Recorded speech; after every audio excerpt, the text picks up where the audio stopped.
Cette émission, je suis en compagnie de Fred Bastien, comme d'habitude. Bonjour Salut Fred. Isabelle, content de te voir. Et de Florence Lamoureux. Salut Florence. Allô, bon lundi. J'espère que tout le monde va bien. Avez-vous passé une belle fin de semaine? Une super fin de semaine, surtout quand j'ai vu les beaux sujets qu'on avait à l'émission aujourd'hui. Là, on parle entre autres de Musique Plus beaucoup plus tard. Oui, là. ça ravive certains de nos souvenirs. Vraiment, vraiment. Ouais. Et toi et moi, là, on a contribué à cet empire, Isabelle, Écoute, à notre manière. Effectivement.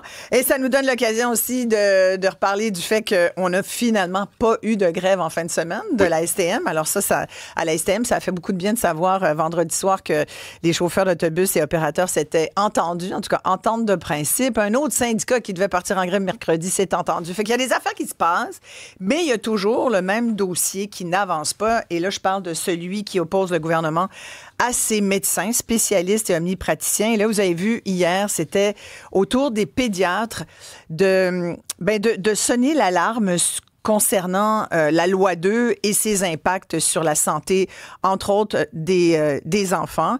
Et là, on a reparlé, entre autres, de ces fameux codes couleurs. Et je ne sais pas si vous vous souvenez, les codes couleurs, on en a beaucoup parlé au printemps parce qu'ils faisaient partie du fameux projet de loi. Puis là, c'est dans la loi 2. Là. Les codes couleurs sont dans la loi 2. Revenu.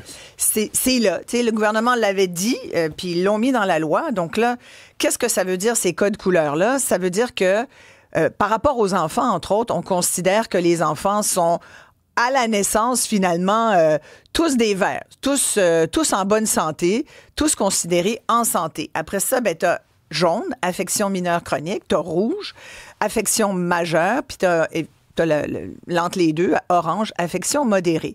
Et ces codes de couleurs-là, qui vont s'appliquer à tous les patients, à tous les contribuables, tous ceux qui rentrent dans le système de santé, ça va être géré par la RAMQ. Alors là, ça fait beaucoup de vagues. Évidemment, on va parler tout à l'heure à un omnipraticien, le docteur Eppel, mais je voulais qu'on parle aux pédiatres parce que moi, j'avoue que depuis le début, les codes couleurs comme ça, là, je dis, voyons donc, on n'est pas à la SAQ avec les pastilles de goût, tu comprends? Est-ce que je veux que ça soit un fonctionnaire de la RAMQ qui décide si moi ou mes enfants, on est malade, pas en santé ou qu'on a une affection mineure chronique. C'est pas les médecins qui donneraient ces codes de couleurs-là. C'est vraiment plus haut. Là. Alors là, évidemment, hier, j'entendais des médecins dire les enfants d'abord, la loi 2 dehors. Je trouvais que c'était un bon slogan. Je vais tout de suite me tourner vers des pédiatres qui sont avec nous. Le docteur Marc-André Dugas est chef du département de pédiatrie du Centre Mère-Enfant-Soleil du CHU de Québec à l'Université Laval. C'est un pédiatre intensiviste. Bonjour, merci d'être avec nous, docteur Dugas. Bonjour, merci de m'accueillir aujourd'hui. On vous a vu très ému hier au bulletin de nouvelles. Vous aviez les larmes aux yeux, vous vous reteniez là, pour pas carrément être en pleurs. Pour quelle raison ça vous touche autant ce qui se passe en ce moment avec la loi 2? Ben, ça me touche parce que je trouve... ça me touche comme parent, ça me touche comme membre de la société, ça me touche comme Québécois d'adoption, je suis d'origine acadienne, et ça me touche de voir qu'au Québec, une société où le système de santé des années 70 était un modèle pour le monde entier, un modèle pour tout le monde. Ça me touche de voir où est-ce qu'on est rendu en 2025, puis se dire, écoute, c'est-tu vraiment ce qu'on veut pour nos enfants, pour notre société, pour notre population, de réduire des consultations médicales pour des nouveau-nés à une pastille verte déterminée par un système, au lieu de laisser la profession médicale faire son lien avec son enfant, son patient, comme ce qu'on apprend depuis le début, là. C'est ce qui me choque dans tout ça, ok? C'est de réduire une profession comme si on était des travailleurs à la chaîne, et puis je caricature un peu, là, mais quand je viens frustré, c'est ce que je fais, là, je me dis, on traite pas des cannes de tomates dans le système de santé, là. Les patients ne sont pas interchangeables, chaque enfant est différent, chaque patient est différent, chaque famille est différente, chacun a son expérience de vie, etc., etc. Donc, on peut pas tout mettre ça dans le même panier, faire un système de pointage comme ça qui distribue des patients. Oui, puis d'ailleurs, D'ailleurs, j'en profite, vous me permettrez, docteur, de rappeler nos numéros de téléphone, un Fred, à nos auditeurs, parce que on aimerait ça que vous nous appeliez puis que vous nous écriviez pour nous dire, vous, les codes couleurs, là, comme patient, ça vous tente-tu? Est-ce que vous pensez que ça fait partie de la réforme du ministre Dubé, puis il faut vivre avec, puis en même temps, c'est normal qu'on soit codé d'une certaine façon. Alors, dites-nous. Oui, déjà, François de la Prairie qui ironise en disant « Vive la bureaucratie ». On veut votre opinion. Là, écrivez-nous 1-877-827-2346, 187 Cube Radio. Parce qu'on va essayer de comprendre en quoi, pour les enfants... Moi, je vous avoue que quand j'entends des pédiatres comme ça tirer l'alarme puis dire que pour les enfants, ça va être épouvantable, là, ça vient me chercher encore plus parce que, en plus, il se trouve que cette semaine, on est supposé être dans la semaine de la petite enfance. On vient de sortir, je recevais la semaine dernière quelqu'un de l'Observatoire contre les inégalités, l'Observatoire québécois contre les inégalités, qui nous disait, on va pas à l'école tous égaux. Il y a des enfants qui partent désavantagés de par toutes sortes de choses, dont leur environnement, mais dont leur santé aussi. Ouais. Et alors, puis vous, comme pédiatre, vous arrivez puis vous nous dites, là, les codes couleurs, ça va vraiment pas aider, bien au contraire. Avez-vous un exemple concret, docteur Dugas, de ce que ça pourrait avoir comme impact dans votre pratique à vous? Bien, pour la pratique des pédiatres, au Québec, ça fait une vingtaine d'années pour les pédiatres, qu'on priorise la consultation, c'est-à-dire l'approche de deuxième ligne, entre guillemets. Okay? Les médecins de famille sont extrêmement importants dans notre système. Alors, quand un nouveau-né, la maman va accoucher, le bébé va sortir après 18 à 24 heures de pouponnière. Alors, il va être examiné par le médecin de famille, va retourner par la suite dans le système, entre guillemets, va devoir être vu à 2 mois, 4 mois, 6 mois, selon les tableaux de visite périodiques qui ont été établis. Alors, cet enfant-là qui sort, qui est en bonne santé, doit être vu 2 mois, 4 mois, 6 mois. Il n'y a pas de problème pour ce patient-là, mais comment vous voulez identifier celui qui va avoir une problématique? Comment vous voulez dépister l'enfant qui a un problème de développement, qui a un problème de santé X, Y, Z, si cet enfant-là est priorisé vers au départ? Alors, le problème majeur qu'on a avec les codes de couleur, entre guillemets, pour les enfants, c'est qu'au contraire, les enfants, ça fait longtemps qu'on le dit, ça fait plusieurs années que les pédiatres le disent, OK? C'est que les enfants, le 0-5 ans, devraient être valorisés, OK? Au même titre qu'un adulte en mauvaise santé, entre guillemets, OK? Parce que il faut dépister tôt les problématiques de santé chez ces enfants-là si on veut bien les outiller pour qu'ils puissent avoir une adolescence en santé puis faire des adultes de demain qui sont productifs, etc., etc. Donc, non seulement il faut ne pas nuire, mais il faut valoriser cette pratique médicale-là du suivi des enfants qui sont faits par nos médecins de famille. Puis il y en manque des médecins de famille pour les voir, ces enfants-là. À Québec, on a à peu près 1 enfant sur 3 qui sort de notre pouponnière qui a de la difficulté à avoir une visite en médecine familiale. OK. Et qui en a besoin, docteur? Vous dites 1 enfant sur 3. Est-ce que ça veut dire qu'un enfant sur 3 qui sort d'une pouponnière au Québec a besoin, n'est pas vert?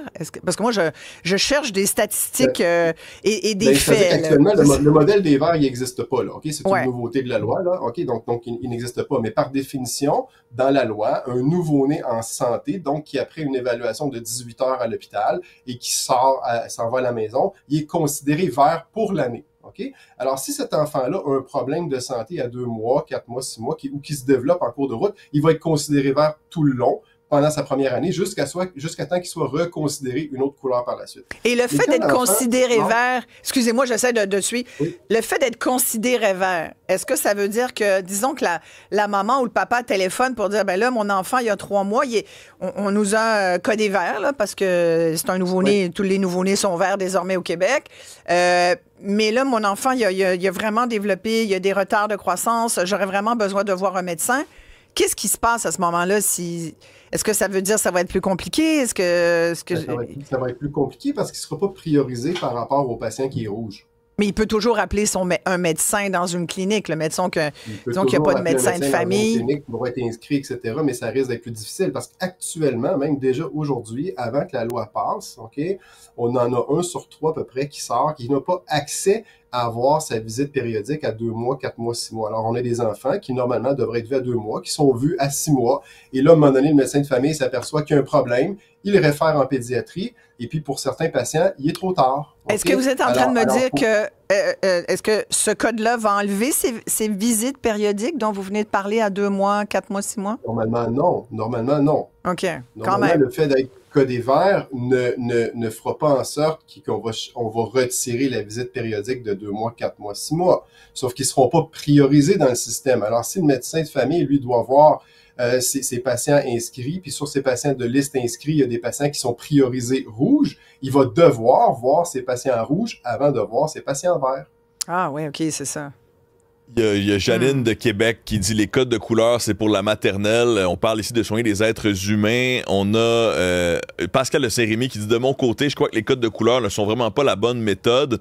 La vie évolue et malheureusement, je crois que les médecins sont absolument capables d'identifier les besoins et des patients et leurs priorités.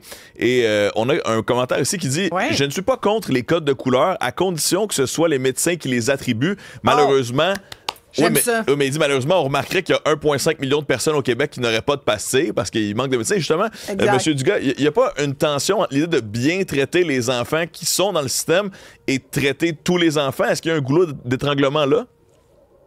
Mais il y a un goulot d'étranglement parce que nos pauvres médecins de famille, il en manque 2000. Et c'est pas avec la loi actuelle qui fait en sorte qu'il y en a un certain nombre qui vont quitter, qui va favoriser les choses. Alors, les chiffres qu'on entend dans cette dernière semaine, c'est qu'il y a à peu près 200 médecins de famille qui quitteraient la province. Mais 200 médecins de famille qui en suivent 1000 patients chacun, c'est 200 000 patients demain matin qui vont se ramasser sans médecin de famille. Alors, non seulement on n'améliorera pas le problème, on va l'exacerber, le problème. Il y a déjà un problème d'accès, on le reconnaît qu'il y a un problème d'accès. Maintenant, je ne pense pas que le système qui est proposé actuellement va favoriser un meilleur accès pour les enfants. Au contraire, on devrait valoriser ces visites-là, ces suivis-là, valoriser le suivi des femmes enceintes pendant la grossesse pour être capable d'identifier les problématiques, pour assurer un bon suivi une fois que l'enfant naît. Oui. Vous venez de dire qu'il manquait 2000 omnipraticiens, Oui. docteur Dugas. Il me semblait qu'au printemps, on parlait plus de 1500. C'est quoi le vrai chiffre? Bon, ben, ce qu'on a sur le site de la FMOQ, c'est 2000. Ce qui est 2000. publié, c'est 2000. Maintenant, est-ce que c'est 1500 ou 2000? Bon, plus ou moins 500, mais il nous en manque quand même 1500. C'est quand même beaucoup. Donc, il faut trouver une façon de mieux valoriser, de mieux reconnaître le travail qui est fait auprès de nos enfants vulnérables. Il faut considérer aussi qu'à peu près 15% des enfants, par exemple, de la région de Québec, sont considérés en situation de vulnérabilité. Okay? 15%, Alors, c'est incroyable. 15%, on est à beaucoup, Québec. hein? Okay? Faut pas oublier qu'au Canada, le Canada se classe à peu près, là, de mémoire, là, 24e, grosso modo, sur 42 pays de l'OCDE, au terme du rang du dernier rapport Innocenti. On investit 2 fois moins en santé pédiatrique au Canada que dans les autres pays riches. Alors, on investit de mémoire à peu près 1,6% de notre PIB, alors que les pays riches, la médiane est aux alentours de 2,4%. Donc, on n'est pas les pires, mais on est loin. On est loin d'être les meilleurs. On n'est pas les pires, mais on est loin d'être les meilleurs. Mais on est dans les pires, hein, parce que moi, je considère que, tu sais, d'habitude, à l'école, on dit la moyenne passée, c'était 50%, 60% dans l'ancien temps. Quand on était petit, là, des A, des B, des C, puis quand on avait D, c'était pas bon, là. Ouais, mais là, nos attentes ont baissé, là. Ouais, le rapport d'UNICEF, là, quand on est en bas du 50e percentile, là, on n'est pas bon, là. Ouais, je suis d'accord avec vous. Quand on parle de taux de suicide, là, chez les adolescents, là, on est au 3e rang sur 42, là. Okay, on est 33e sur 42. 33e sur 42. Okay? En termes de... Alors... Oh mon Dieu, attendez. Je voulais passer à notre... Parce qu'on a une pédiatre que vous connaissez qui est au CHU Sainte-Justine qui est avec nous aussi. Puis comme vous venez de parler de Québec, je voulais aller aussi voir du côté de Montréal ce qui se passait. On va y aller à la docteure Dorée Bergeron. Mais juste sur les suicides de nos jeunes ados, là, juste peut-être clarifier un petit peu ce que vous venez de nous dire. C'est terrible, si on est 33e sur 42 pays. Ben, on est vraiment là, dans... Mais c'est tellement épouvantable. On est vraiment bas, mais on n'investit pas en santé le problème fondamental... En santé des jeunes, là, vous voulez dire en particulier? Des jeunes. OK, 20% de notre population sont des enfants. Là, on se concentre sur des problématiques de prothèses de hanches et puis de cataractes. C'est correct, il faut prendre en soin de nos personnes âgées, aucun problème, mais il faut aussi prendre en compte nos enfants. Et la population à risque, c'est le 0-5 ans. Alors, c'est là où tout se passe avant 6 ans, etc., etc., OK? Et après, ben, si on n'a pas un bon départ dans la vie, ben, on peut pas bien atterrir rendu l'autre bout. Alors, ça prend un investissement majeur. Il faut arrêter de voir la santé comme un poste de dépense. Il faut voir ça comme un investissement dans notre société, comme l'éducation. Hein? Alors, dans une société, je pense, qui est juste et équitable et qui est supposément riche, il y a 2 intouchables, à mon avis, la santé, l'éducation. Là, dans laquelle ordre on le met, ça, on peut débattre longtemps, OK, mais je pense que les 2 sont extrêmement importants pour s'assurer d'avoir, après ça, des adolescents puis des adultes de demain en bonne santé. Alors, nos adolescents, malheureusement, qui vont commettre un suicide, ben, il y a eu un manque en quelque part dans notre système. Il faut en tenir compte, là. Je trouve ça terrible. On manque de personnel, on manque de psychologues, on manque d'ergothérapeutes, on manque de travailleurs sociaux. Alors nous, ce qui me révolte, c'est qu'on tient le système de santé à bout de bras. Okay? Quand je dis on, c'est tous ceux qui travaillent dans le système de santé. Ok, c'est pas uniquement les médecins, là, c'est tout le monde. Et là, ben c'est un cri d'alarme, c'est un wake-up call. Je me tourne vers la docteure Marie-Joëlle Doré-Bergeron. Fred, tu me fais un signe, on a des gens là, qui interviennent certainement, aussi. Puis juste rappeler nos numéros pour ceux qui veulent nous appeler, en plus de ceux qui nous écrivent, 1-877-827-2346, 1-87-Cube Radio. François qui est complètement découragé. Il y avait un médecin de famille qui a pris sa retraite, puis son nouveau médecin quitte la région finalement. Anna qui nous rappelle que selon la protection du patient, c'est bel et bien 2000 médecins qui manquent aussi, là, donc un autre chiffre qu'on ajoute à nos statistiques. Donc, puis Daniel de Marieville qui dit un statu quo nommé Québec. Lui est tanné qu'on n'essaye pas quelque chose. Alors, il dit il faut quand même qu'on bouge un peu. Alors, Daniel mais tout à fait, Daniel a raison, notre auditeur. Il faut que ça bouge. Là. Ça fait des semaines, il me semble que là, on va passer tous les médecins spécialistes. Tu comprends? À Noël, on va être encore rendu à dire les mêmes choses. Là. Docteur Marie-Joëlle Doré-Bergeron, merci d'être avec nous. Vous êtes pédiatre au CHU Sainte-Justine. Il y avait des manifestations hier devant le CHU Sainte-Justine, comme il y en avait à Sherbrooke puis à Québec. Bon, vous avez entendu votre collègue, docteur Dugas, qu'on a vu pleurer hier. Moi, je regardais ça, je me dis, oh mon Dieu, il faut que je leur parle demain à ces médecins-là. Puis je vais vous dire, comme je lui ai dit, moi, quand j'entends des médecins dire que ça va vraiment toucher nos enfants, je vois comme adulte, on peut s'occuper de notre santé puis dire, bon, ben, si le système m'aide pas, je vais m'aider, là, je vais bien manger, je vais faire du sport, je vais pas fumer. Mais nos enfants à naître, quand j'entends des pédiatres comme vous, je me dis, s'ils le disent, c'est pas une revendication syndicale de fédération de médecins. Si vous le dites, là, docteur Doré-Bergeron, là, vous diriez pas ça si c'était pas vrai, là. Comme on dit à nos enfants, vous nous mentiriez pas, là. Ça serait pas fair de nous faire vivre ça. Non. En fait, je vous dirais qu'on est vraiment. Je partage la tristesse de Dr. Dugas, mais je vous dirais que moi, c'est plutôt des sentiments de colère que j'ai. Ben là, oui, je vous comprends. Ouais. Parce que c'est scandaleux, en fait, de voir que, comme dit Dr. Dugas, on essaie de tenir à bout de bras. Puis c'est pas juste les médecins, là. J'inclus les infirmières, les inalos, les ergos, les physios, les psychologues, les travailleurs sociaux. Il y a beaucoup de choses qui sont difficiles dans le système de santé actuellement. Il y a des lacunes, il y a des problèmes de longue date. Et quand on voit une réforme comme ça, et quand on voit un projet de loi comme ça qui est adopté sous bâillon, sans le travail des gens comme nous sur le terrain qui aurions été très contents de travailler pour que ça ait du sens, justement. Et donc, c'est comme, j'ai l'impression qu'un projet comme ça qui arrive sur le terrain, c'est comme le coup final qui va faire en sorte que ça va être extrêmement difficile de se relever parce qu'on n'est pas debout actuellement. On est un petit peu comme pas mal à quatre pattes.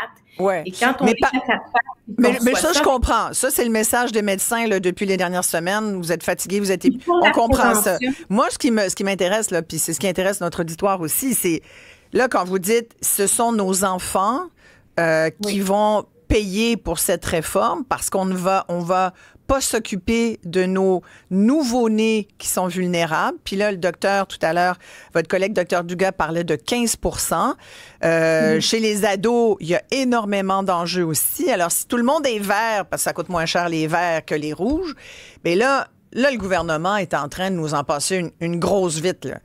Et ça, c'est inacceptable. Est-ce que c'est, dans votre pratique à vous, est-ce que vous risquez de ne plus voir certains enfants, 5 ans et moins, que vous auriez vus normalement, mais à cause de cette réforme, ils vont vous échapper? Est-ce que c'est ça que vous nous dites?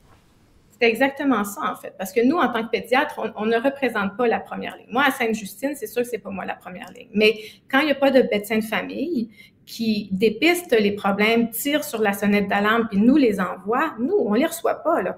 Vous parliez tantôt si la maman est inquiète, où est-ce qu'elle peut appeler, si elle appelle le médecin, mais encore faut-il avoir une maman inquiète, je vous dirais. Je voyais pas plus tard que quelques jours un enfant qui avait un retard de développement qui est arrivé à l'hôpital par hasard, pour une autre raison.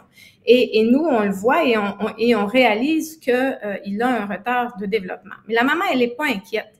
Donc, la maman, elle n'aurait pas tiré aucune sonnette d'alarme. Elle n'était pas inquiète de cet enfant qui, en fait, représente un retard de développement. Donc, si cet enfant-là, parce qu'il est jugé pastille verte, n'a pas eu de rendez-vous à 2 mois, à 4 mois, à 6 mois chez son médecin, cette maman-là qui n'est pas inquiète ne va pas se présenter nulle part. Parce que elle n'était pas inquiète parce que pour elle, c'était normal, c'était un petit bébé. Ben, c'était raison, parce que pour elle, elle avait l'impression que son enfant était correct, ouais.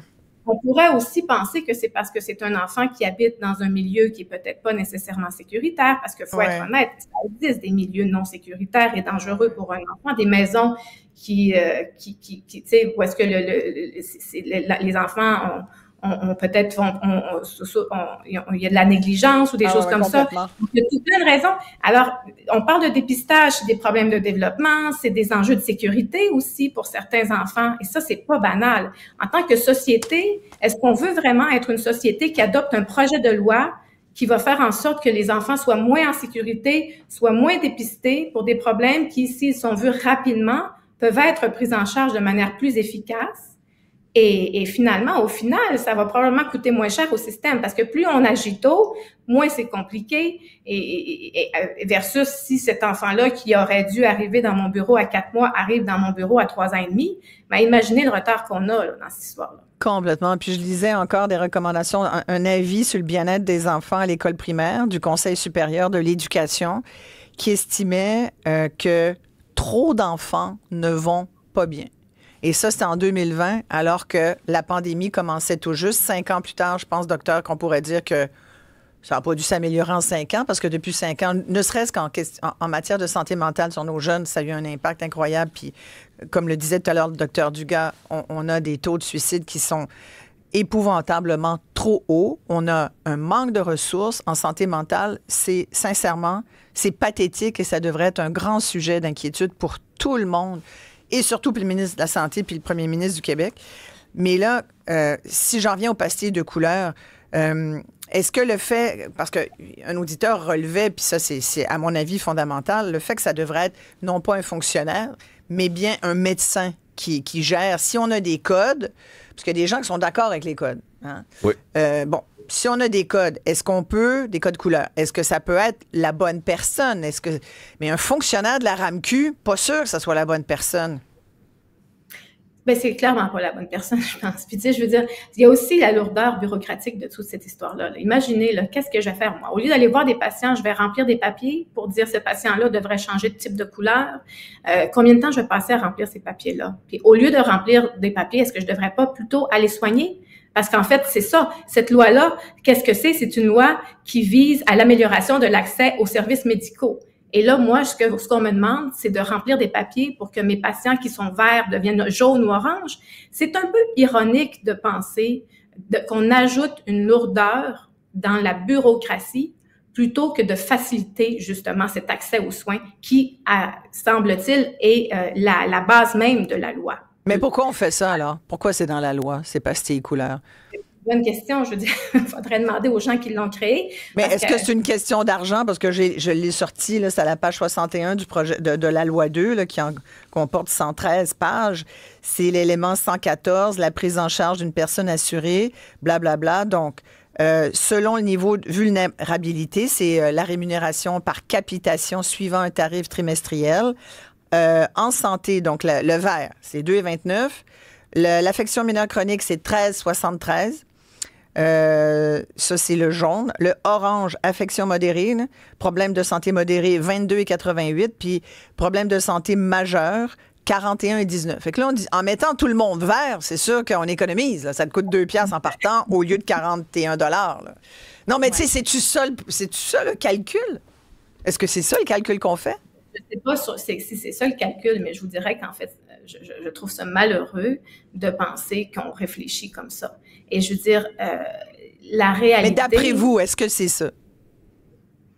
C'est peut-être ça, mais... Y a-t-il d'autres raisons, sinon? J'aurais tendance à penser, là, parce que je suis quelqu'un qui a confiance dans les gens d'habitude, là, c'est que je pense qu'ils ont voulu prioriser et s'assurer que les gens qui ont des gros problèmes de santé soient vus de manière prioritaire, ce qui est en soi est louable. Mais en fait, quand on regarde la population pédiatrique, en assumant que tout le monde est vert, quand on écrit la loi, ça veut dire que les gens qui ont écrit la loi ne comprenaient pas la dangerosité de cette histoire-là, de dire on met tout le monde vert quand on est, parce qu'on est tout le monde en santé. En général, à moins qu'il soit né à 24 semaines, là, on va le mettre rouge, mais tous les autres, on les met verts. Donc, moi, je pense que c'est surtout qu'on ne comprend pas bien les enjeux qui sont inhérents à la population pédiatrique, c'est-à-dire il y a une vulnérabilité chez tout enfant qui naît, peu importe qu'il soit né à 40 semaines par accouchement vaginal puis qu'il ait l'air parfait à 24 heures de vie, ça veut pas dire qu'il va être parfait à 2 mois de vie.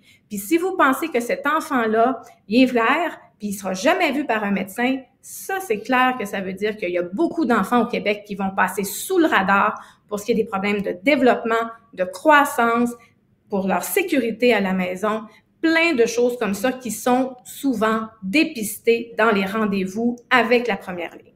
Alors, est-ce que leur objectif, c'était que les gens avec pastille rouge soient vus de manière plus efficace, puis que, mais ce que je réalise, c'est que le découlant de ça, pour nous, qui s'occupons des enfants, c'est de constater que, encore une fois, ils vont avoir été désavantagés par l'arrivée de cette nouvelle loi-là.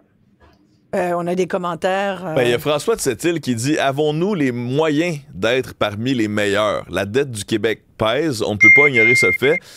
Madame Doré-Bergeron, est-ce qu'il y a moyen d'améliorer les services sans que ça coûte plus cher aux contribuables? » On va peut-être poser la question à notre prochaine invité, Dr. Eppel. Ouais. On va remercier tout de suite nos médecins. Merci d'avoir pris le temps de nous parler. Je sais que vous devez retourner à votre pratique. Dr. Marc-André Dugas, qui est chef du département de pédiatrie au CHU de Québec, qui est la Dr. Marie-Joëlle Doré-Bergeron, qui est pédiatre au CHU Sainte-Justine. On va poursuivre sur les codes couleurs. Dites-nous ce que vous en pensez. 1-877-827-2346 par texto 187-CUBE-Radio. On va avoir le Dr. Eppel, un omnipraticien, là, qui va nous dire lui, ce qu'il en pense. C'est-tu une question d'argent, d'après vous? Parce que quand tu es vert en santé, ça coûte 2,29. Fait que c'est plus facile de mettre tout le monde vert. C'est vrai qu'à ce moment-là, on a une certaine économie. En même temps, la notion de dire on va prioriser les rouges, ça peut aussi être intéressant. Bref, on veut votre opinion là-dessus. À tout de suite.